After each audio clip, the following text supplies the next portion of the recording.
Hey, it's Archie, Jonathan Archie, and today we will examine what your housing expense may consist of when you purchase a home.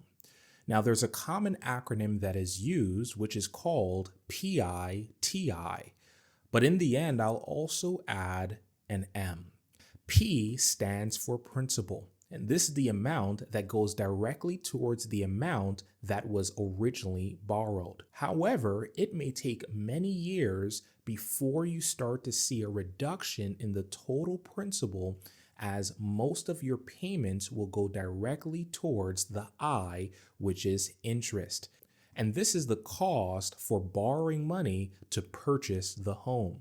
Now, as time progresses, you will see the amount that goes towards interest reduce. T stands for taxes, and this is the annual amount that is charged by the local government to cover most of the expenses of the local community. And it is calculated by the current value of the home when it is sold and the property's tax rate in that area. I stands for insurance, and this is the amount to cover one, homeowner's insurance, which is an insurance protecting the home in case of a loss, and two is private mortgage insurance, aka PMI. And this is required in most cases if you put less than 20% down when purchasing a home. However, you are able to cancel that once you have at least 20% equity in the home. And lastly is M, which stands for maintenance.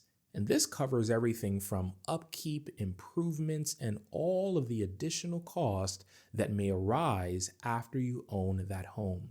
So always include at least 1% of the current home value into your budget annually so that you can be prepared for any of those additional expenses. Now, with all of these housing expenses, I don't want you to be afraid if you decide to purchase a home, but that you are prepared. I hope this helped, and I hope you have a great day.